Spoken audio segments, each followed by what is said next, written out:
Hello. So, you guys might have been expecting some Mega Man 3, and I apologize for that. But I figured since Mighty Number 9 came out, and it's basically a Mega Man game, and it's kind of a hot topic at the moment, I would go ahead and play that instead. And I was a backer of this back when it was on Kickstarter, so it's not like I bought a copy for this purpose or anything. I had a copy coming already.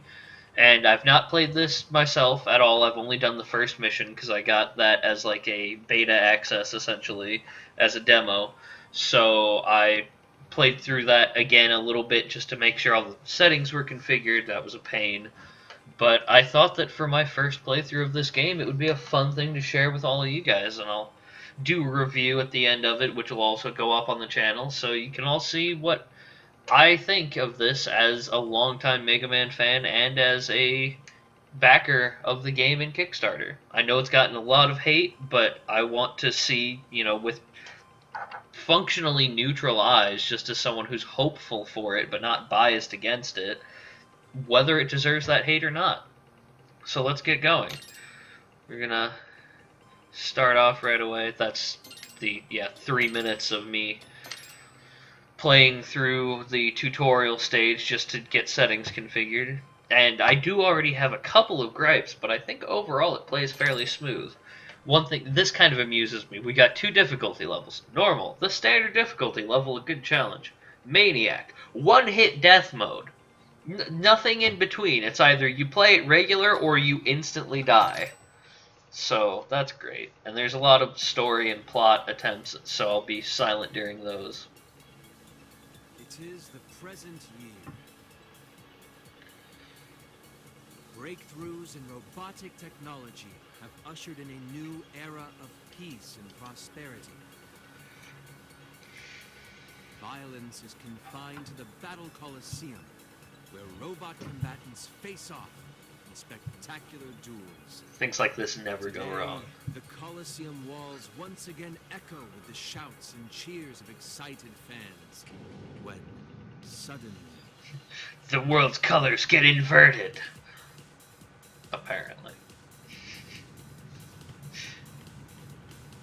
I'm just being smarmy for the sake of it right now.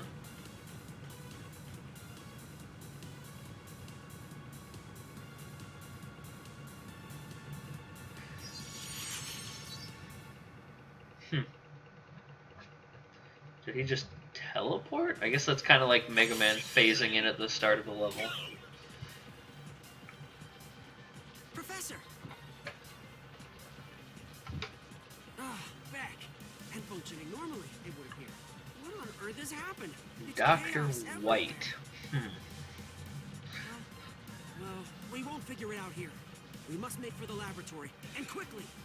Beck, you forge ahead and clear a secure path. I'll follow and monitor your progress. Yes, sir. So, first off, Dr. White, definitely not like any other doctors we know from any similar games to this, right? Not that they're being subtle with their homages already. I do have one thing I'm curious, but this guy's about to talk, so I'll mention it afterwards. Once again, the president has declared a countrywide state of emergency. This based on reports of haywire robots rampaging out of control in all 52 states. Oh, I guess we finally accepted Puerto Rico. From Gregory Graham, And someone else. CEO of Cherry Dynamics. Virgin Islands, maybe? Cherry Dyne, of course, being the world's leading robot manufacturer. Let's go there now, live. Attention! Attention! Is this thing on?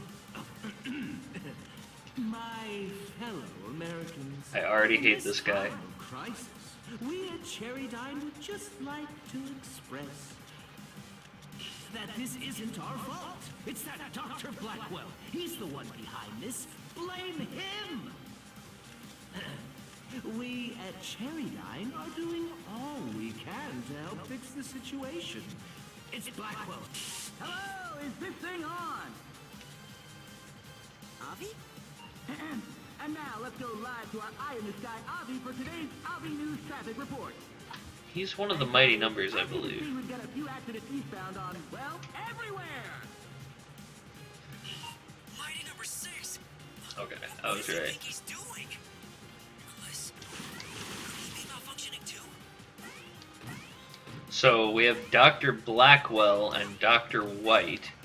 So I guess they're trying to evoke Dr. Light with Dr. White, and then Dr. Blackwell is, the bad guy, because it's black versus white and good versus evil and all that. A security bot. And it's out of control, unlike all the others. Beck, there's no other way. You'll need to fight your way through. You can handle this. I know you can. Professor, I'll do it. Oh, I'm so uncertain. I guess I'll just gun him down mercilessly. So, I am planning to... Oh, he's gonna talk.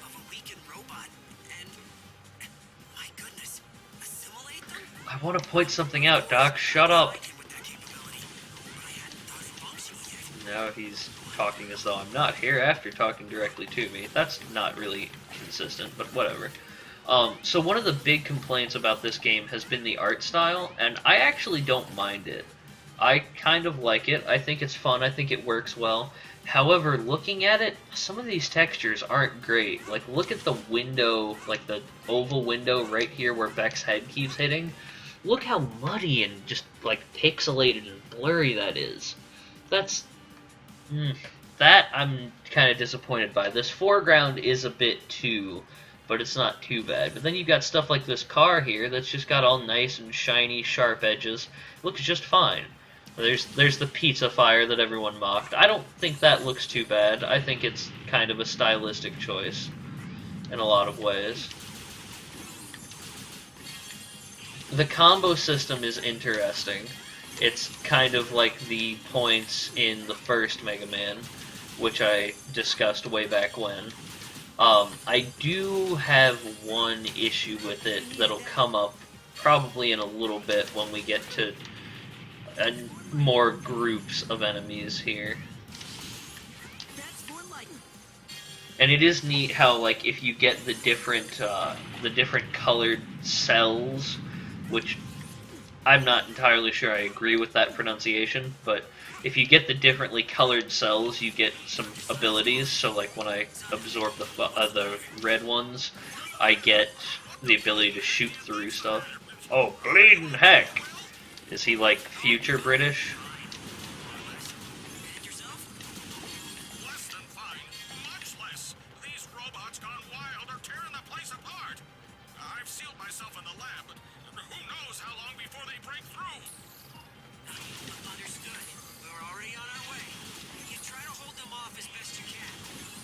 So, one thing I'm curious about is, where in the hell was Beck before all of this started?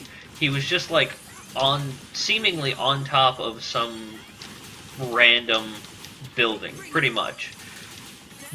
Why wasn't he in the lab that we're now trying to get back to? Like, wouldn't it have made sense for that to be, where he was hanging out, since he works in the lab, wasn't thought to be fully functional, etc.? Like, they're attempting a plot, but within the tutorial level, I'm already getting plot holes. And that right there is my issue with this this dash absorption system. If you notice, there were two guys there. One of them was taken out. Can you stop talking, Doctor? It feels like the flow of the game breaks up fairly frequently, too, with those discussions and such. But, so there were two guys there. The longer you wait, they degenerate. So, like, that guy I only got 80% from because I wasn't right next to him to dash through him when I killed him. So, if I've got two enemies that are next to each other, and one of them gets killed and the other doesn't, I'm going to lose points for that. I'm going to be punished for it, even though I can't shoot through the other one, because it just degrades him faster. But my dash doesn't make me invincible, so I can't dash through him safely. So I'll lose if there are two enemies next to each other, I'm going to lose the combo either because I don't get to absorb 100% of the guy, or because I run into one of them and take damage. That's when that's something that's so heavily emphasized, this dash and absorb mechanic, but it has a fundamental flaw like that, I don't get it. Also, I just wanted to try this for fun. Apparently you can't get back through there even though you could dash through in the first place. So, that's interesting. What was that? And then this boss fight is pretty... How on earth did it manage to get down there? I'm gonna guess it demolished its way down. Quickly, you must stop it before it destroys Oh, the entire this is a pretty standard first boss. I didn't have any trouble with it. I do have an issue with it afterward, but that's with the end of the fight, so we'll see that. Ah, shoot. Oh, he needed more damage for that than I thought he did.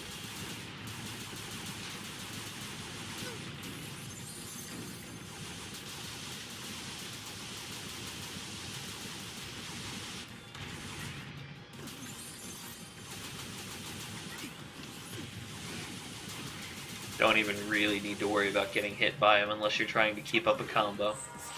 Okay, so this bothers me. So we beat this guy, and Beck like wipes its mind or whatever. He shouts, "Snap out of it now!" Saves it, doesn't destroy and absorb it. Every other robot we got to was malfunctioning, and this really wasn't its fault, etc. And he just assimilated them. He basically just ate them all. But then this big one, he doesn't. Why didn't he purify all of the others? Or why didn't he absorb this one, since he seems to get power from them? Like, I don't get it. Unless it's just supposedly an issue of, oh, it's too big for him to absorb, I don't see why this would be the case. And even that seems a little fishy to me. There's going to be some more plot stuff, which I haven't seen.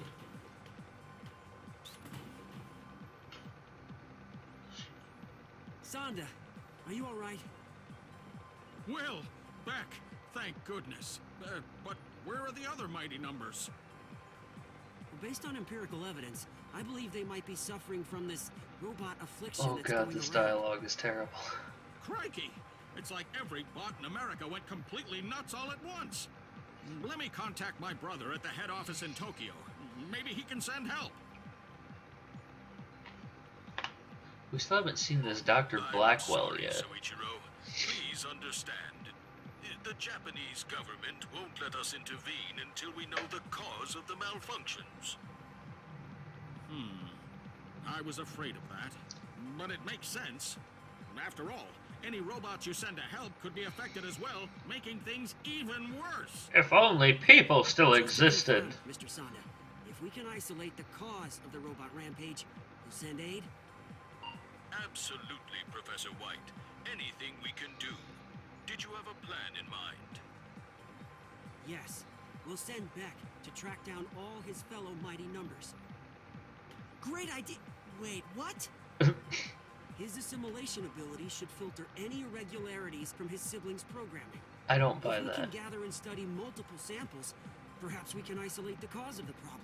If he's assimilating them, wouldn't he just absorb whatever problem it is? The fate of the entire Unless he's country hangs inherently in the balance. immune to it. I'll finish reactivating Cole so she can provide support. Let's get to it. Yeah, I feel like unless he's inherently immune to this virus, absorbing them is just gonna corrupt him too. Not to worry, Beck. This is well within your capabilities.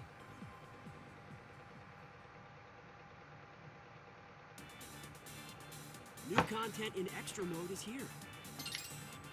New content in extra mode is Yeah, I here. care so much. All right, quit your lollygagging. It's up. Ah, Stop. What should we? Attend. Config. Okay, are you guys gonna stop giving me pop-ups now? Okay, good. All right. Quit. Okay, so...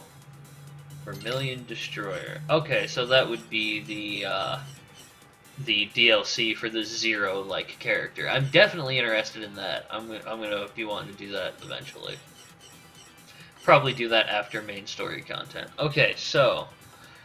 We've got Mighty Number 1, Pyrogen, Flame Generation Ability, Self-Detonation. Mighty Number 2, Cryosphere, Proficient in Underwater Sub-Zero Combat, generates ice. Mighty Number 3, Dynatron, Tactical robot proficient in electronic warfare, short circuit or take over robots with lightning. Mighty number 4, seismic, proficient in military engineering, excavation, demolishing. Number 5, battalion, specialized in mid-range to long-range bombardment, Gatling gun, revolver, strategies. 6, aviator, highly mobile, unique deformation mechanism, superior adaptability. 7, brandish, proficient in hit and run, uses swords, able to cut any substance. Oh, must be katanas, right? This is the internet after all. Number 8, Countershade. Okay, that's actually a cool name. I haven't been huge on the others, but Countershade is an awesome code name. Sniping robot, espionage tactics, optical camouflage. Huh, okay, cool. So those are the guys we're tackling. I have no idea what order to do them in, other than he's definitely going to beat him, and she probably beats him.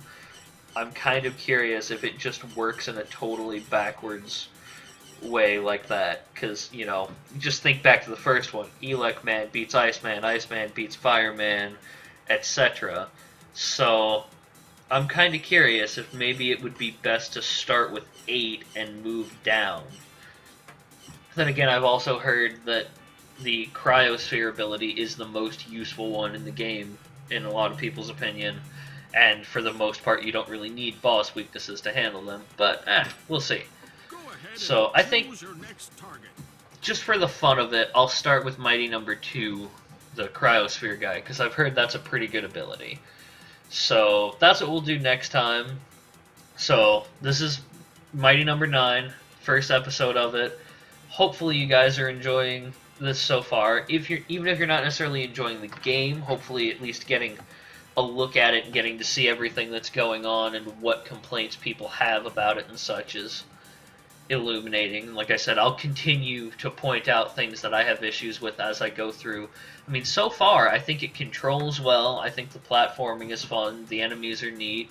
I just think that, you know, the absorption mechanic is kind of not as well designed as it could be. I think there should be something done about that whole absorbing 2 enemies next to each other, because you're just going to lose a combo one way or the other. And like I said, some of the textures and such aren't that great. The script is pretty, like, Saturday morning cartoon to me so far, but hopefully it'll get better. I'm not holding my breath on that. Anyway, thank you guys for joining me, and I will see you tomorrow for Mighty number 9, episode 2, where we will take on Mighty number 2. Have a good one.